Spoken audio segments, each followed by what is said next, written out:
Welcome to Suzanne's studio, and I'm Suzanne Barnett, your host. Tonight, I am so pleased to introduce my guest, Alan Graham, who is a medical doctor who is multi-talented. If I told you his whole background, it would take up the show. But Dr. Graham is an expert in substance abuse, and he's always had a commitment to help the poor and the underserved.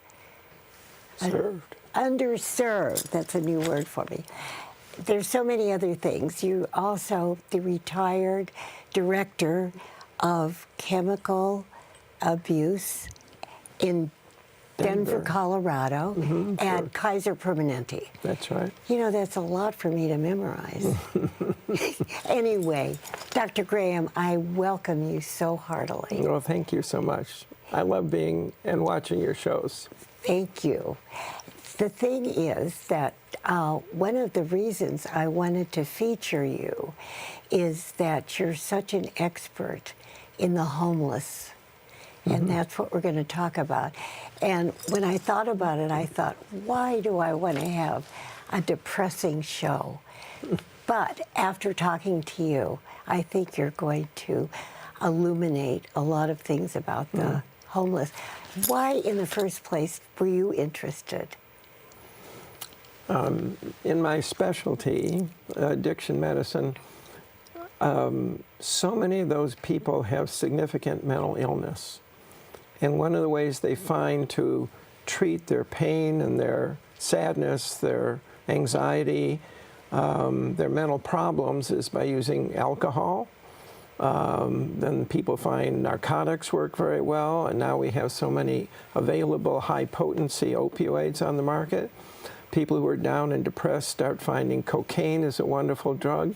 And so people start these drugs helping to treat their mental health problems, and then the drugs take over, and the people lose control because the drugs take over their reward system, and they can't just cut down or take them only when they want to. Now the drugs keep demanding this. So would you put the percentage of homeless people, what category would you put them in?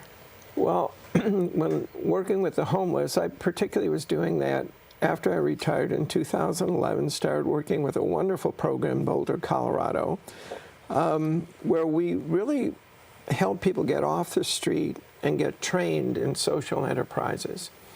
And you could really get to know people over an extended period of time, which was really wonderful.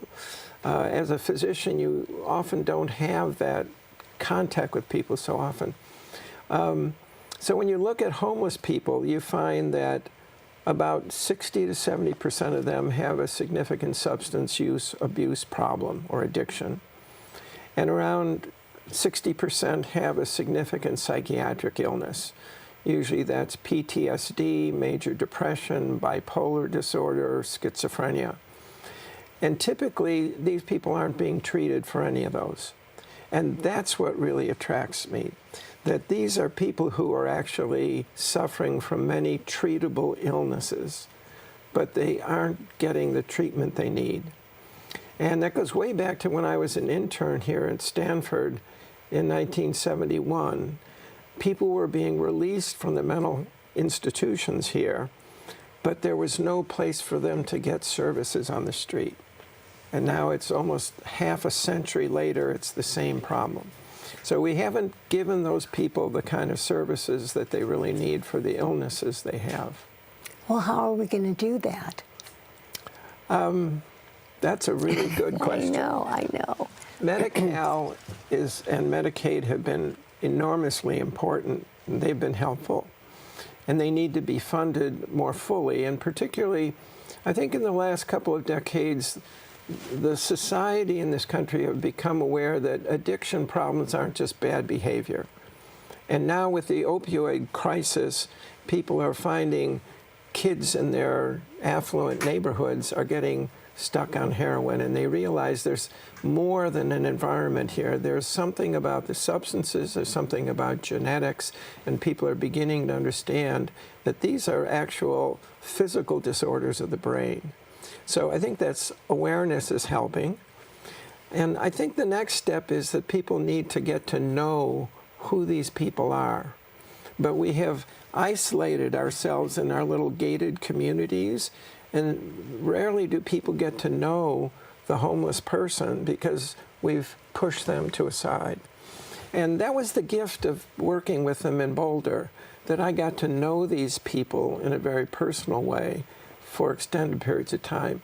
So in some way, we need to help the public know that what's wrong with these people, and that they can get help, and that we as a public need to look more at how are these people raised as children, because most all of this starts in very damaged households. Mm-hmm. But the average person, like when I used to drive, and there was always the same guy on the corner, and I felt so bad for him, and I felt so guilty. Should I give him money? Are they going to use it for food? And the public says no, they're just going to use it for alcohol or drugs. I mean, how would an average person like myself, how do we get over that notion? Yeah. Well, first, that notion is probably true. Yeah. That giving money to somebody on a street corner, I've seen this literally in Denver and in Boulder, it goes toward buying drugs or alcohol. But you have to understand that person is addicted. And so part of what you're doing is helping to keep them from going into withdrawal. But you aren't helping them learn and get the care to get them off of the circumstances they're in. Anybody who's homeless really can't get off of drugs and alcohol if they're addicted, if they're living on the street. Living on the street is so traumatic that you're so vulnerable to getting attacked, getting beaten up, having things stolen from you, being illegally camping and having police arrest you. And there's so many things that happen that people who are homeless are on edge all the time. And that's very much the way many of these people grew up in their households. They might have had an alcoholic parent, and they were always on edge. And so living on edge and being tense is part of the way it is living in a homeless situation. So you really need to get people housed before you can really help dealing with their mental health problems or their substance use problems. I hope you have a good story. This is getting more and more depressing, Alan. Well, I do have a couple of really good stories. Yeah. One of them is a fellow named Jose, who I still call every week and talk with him in Boulder. And Jose grew up in Texas. His family was Mexican-American, even before Texas was American. And he's been an alcoholic. He's about 50, and he's been an alcoholic for over 30 years. And he's been in the federal penitentiary for bad things he's done to get drugs and alcohol for maybe 10 of these years. But one of the things he always wanted to do was to be a chef, to have his own barbecue truck. And one of the times that he was getting detoxed from alcohol, a counselor said there's a new program called Bridge House.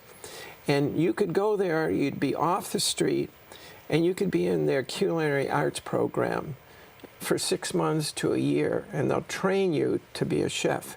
And he thought, this is great. And so he started doing this program, and within 2 months he was so good that the chef who was running the program hired him as a staff member while he was still in the program.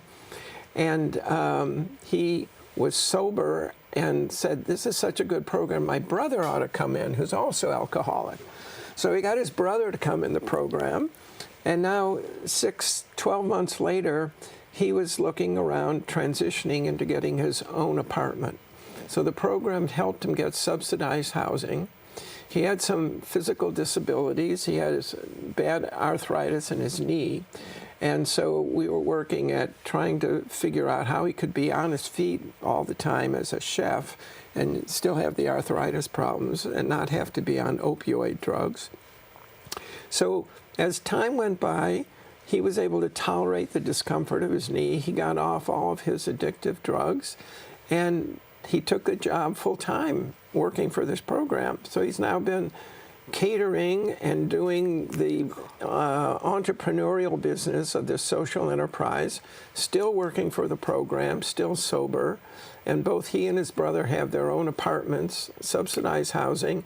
It takes years to build the new habits. So it's good to have subsidized housing for him, because it's going to take 3 or 4 years for him to develop these kinds of skills to live on his own in the community. So what do you guys talk about once a week? Yeah. Well, it depends on what I've been doing. Yeah.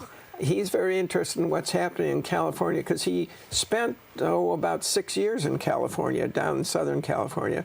So we talk about California, and I ask him what he's cooking that day, and he'll tell me the recipes that he's cooking up, and I'll ask him how many people, they have on the staff, and who's working now, who are the volunteers there, and so we talk about the staff and people that I know in the program. So it's... I think what's important for both of us is just knowing that each of us are thinking about each other and care about what's happening in their lives. He knows that leaving friends behind in Boulder, 20 years, friends, he knows that's a hard transition.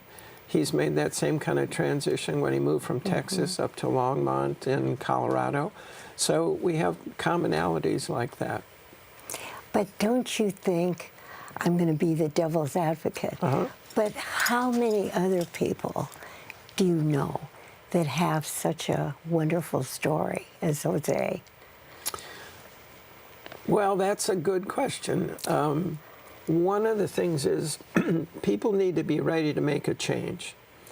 And nobody gets free from addiction until they decide they have a problem with the drug or alcohol or gambling. So, secondly, people need to also think there's hope that they can change. And so when you think about how many people really get better, first they have to know that there is hope, that there are people who are going to help them get better. Secondly, they need to know they've got a problem that needs to be corrected, whatever it is in their mind. And then they need somebody to walk alongside them for at least a year or two. Because most of the homeless people that I've worked with, they don't have the social skills to have a productive relationship with their boss or their supervisor. They're so negative that they feel when they're criticized or they're told to change a behavior that they think the other person is really coming down on. They blow everything out of scale. What about if a homeless person gets sick? They're on the street. What happens to them? Well, usually they will be sick for a long time before seeking medical attention. Really? Yeah. So they'll come in sicker than they normally would. So they're used to having coughs, and they'll come in like with a pneumonia, which may have been going on for 2 or 4 weeks. So they'll come in sicker with a pneumonia than maybe you or I would come in to seek attention because we know we can get it. Oftentimes, they'll see somebody in the emergency room and they'll be sent out. They'll be given something and then they'll be sent out without any follow-up. And particularly, almost never will they get follow-up from a drug and alcohol treatment program or from a mental health program, because the emergency room people tend to feel like these people all keep coming back, they never get better. And from the emergency room point of view, they don't see people get better, because the people who get better never come back to the emergency room. They come back to a different doctor, or they've gotten healthier. So from the emergency room's perspective, they're correct. These people don't get better, they just keep coming back. That gives us an unfair view of how many people get better. I would say in our program, 80 to 90% of the people who stay in the program for a year remain sober and employed a year or 2 years later. Boy, that's hopeful. Yeah. I just have no notion about this. You know, I live in a bubble. Yeah. So I want to ask you a personal question. Uh-huh. How are you doing after living? First, you lived in, when you first practiced the first 20 years, you lived in Vermont, and you were doing family medicine as an intern. And then the next 20 years, you were at Permanente. Yeah. Okay, so now that you are retired and that you've moved, how is that for you, Alan? Well, it's been difficult. Being a physician has always been a calling for me, and I felt really privileged to be able to be a part of people's lives and share really important things in their lives. So not having that responsibility, I'm needing to find people who I can get close to. So one of the things that's been helpful has been the spiritual care committee that has been set up at the forum. And so now I go over to the healthcare center once a week and spend 3 or 4 hours visiting people who are there, just walking alongside them and listening to their stories. And many of them have been in this area for a long time, and it's very interesting. So I'm finding that to be very satisfying. Another thing that I'm just exploring about is a similar ministry at the Sunnyvale Presbyterian Church called the Stephen Ministry. And that's a similar kind of program of walking along with people who may have a new cancer, may be coming close to the end of their life, may have lost a spouse. It's not intended to change or recommend things. It's being a companion to listen to the story. And I find that just showing up is such a gift that we can give to other people. And just listening to people is such a gift. And that's one of the things I like when I watch your program. You are a very good listener. Oh, thank you. And people just really love that. We know about that, don't we? Yeah. Yeah. What are your future plans, Alan? Future plans? Yeah, because you're so into the homeless and being only here in California a year. Yeah. How are you going to be able to get to the really down and dirty, like in San? That word just came out. No, but like in San Jose, in San Francisco. Yeah. How would you be able to do that? Well, I'm hoping to be guided. Yeah, God's been guiding me a lot of places I didn't want to be in the past. So I think being receptive is important. So I'm exploring. I'm looking for programs that really have these basic components about getting people housed, getting them off the street, people who are willing to stay clean and sober or deal with their mental illnesses, and then giving them the tools to be able to be a productive worker and helping them learn the social skills that they probably never learned in their family. So I'm looking for programs that do those things. And I know there are a few programs in San Jose like that. So I'm needing to explore those. And in the meantime, I'm starting to work in my own backyard, you know, with people who are in the healthcare center. And I'll ask them some questions about their communities and where they have found these people. Like, you mean like the homeless people? Yeah. I wonder how many people, say, at the Forum, you know, which is an upper scale facility, I wonder if they have any people in their closets that have been on the street or into a mental facility. Yeah. Well, we know that 10% of adults have addiction problems with alcohol alone. And if you're dealing with a population, we know that every alcoholic or drug addict affects another 4 to 5 people. So we know that when you're talking with any adult, you have a 50% chance that either that person has a substance problem themselves and or has a close first degree, second degree relative who's had a problem. So you're almost invariably going to be talking with somebody who has had association. They may not know what they were dealing with and often don't know how anybody could get better, and often have very negative attitudes about people don't get better. Mm-hmm.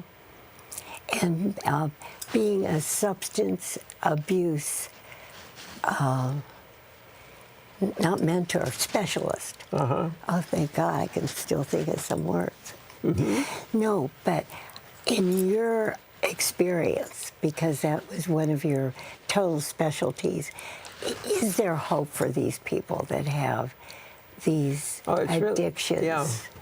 It's really wonderful. If a person really wants to change their life, not only does their life change, but the life of the people, 4 or 5 people around them changes. And that's really what's been so special about being in addiction medicine as compared to being a general internist. An internist deals with people's diabetes, hypertension, heart disease. You don't expect to cure them. You just try to help them not get bad as soon as they're going to. Mm-hmm. When an addict or an alcoholic gets better, their health gets better, their emotions get better, their work performance gets better, their relationships get better, everything changes. And that's really rewarding. You don't see that as an internist usually caring for people, but you see that in addiction, and that is the real reward, that you have to be patient and expect that that's going to happen if the person sticks with things long mm-hmm. enough. So in looking back over your life, mm-hmm. you must feel so wonderful about people that you've helped. What I feel really wonderful about we've had alcoholism in my family. Oh, really? Yes. Yeah. And it goes back several generations, and I'm so grateful that I understand what's really going on. Half of it's genetic and half of it's the environment, and that people get better. And I've seen that in my own family, and I've seen that in other people's families. So I'm so pleased that I've been able to be a part of something that is so prevalent mm-hmm. and that can be made so much better.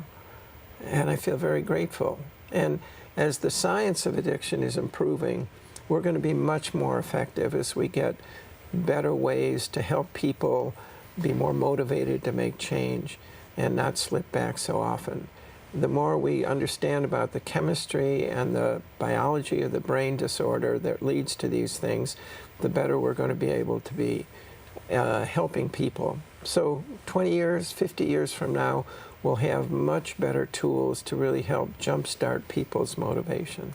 Would that be through medications, do you think? Some of it will be. Yeah. Clearly, some of the medicines we can use temporarily will reduce people's craving. We have some of those medications mm-hmm. now. It won't be solved by medicines because so much of addiction problems relates to how I am taking care of myself. Mm-hmm. If I have depression, I need to figure out what things in my life are creating those problems. Mm-hmm. If it's an environmental circumstance, I need to learn how to care for myself. So much of it is a behavioral thing and how I build relationships. But a part of it is medication can help people jumpstart that kind of recovery. You know, it's so interesting that I used to be so positive about everything, but as I've gotten older, it's so difficult for me mm-hmm. to stay that positive. But these things seem to be looming. But talking to you is very inspirational and hopeful. Thank you. Well, I knew the minute I met you and Joan. And what I was so impressed with, but this is off the cuff, is that you guys are such doers. Like with the New Orleans thing, you were down there with them. Mm-hmm. And but people like you and Joan are totally rare. I don't think so. Yeah, I do. But what I have found, for example, that New Orleans, Joan was so upset by Katrina. I hadn't really seen her like that she was going to go down there by herself, which she did the first time. And she helped me understand sort of what was really happening there. And I think when I went down, it was such a rewarding experience to be helping other people that the reward was the gift that was given to me. And I think giving to other people is a part that's a gift that gives to both of us. Oh, I agree. And tell when you and Joan met, and you met in high school. Yes.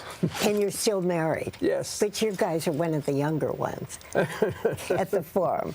Mm-hmm. We have just about run out of time. Mm-hmm. And Alan, I just can't thank you enough. You're really an inspiration. And I knew that when I first met you and Joan. Well, I can't thank you enough. You truly are an inspiration. We met you early on when we came to the forum, and you have been so welcoming and engaging and so unique and interesting. Thank you. Thank you. Anyway, I wish both of you well. I'm so blessed to have both of you in my life. Thank you. And just keep moving along, but I know you will. I mean, I don't even need to say that. Only in the best of health for you and Joan. And of course, what would I do without my crew? I mean, our crew is very unique, and they kind of stick with me. And we've been through a lot, believe me. Anyway, I thank you, and of course, I'm very grateful to our viewers. And you know what? I love to say this. This is the only time I can get my theatrics out. When you hear this. I can't wait to see you next time. Bye-bye. And I mean it.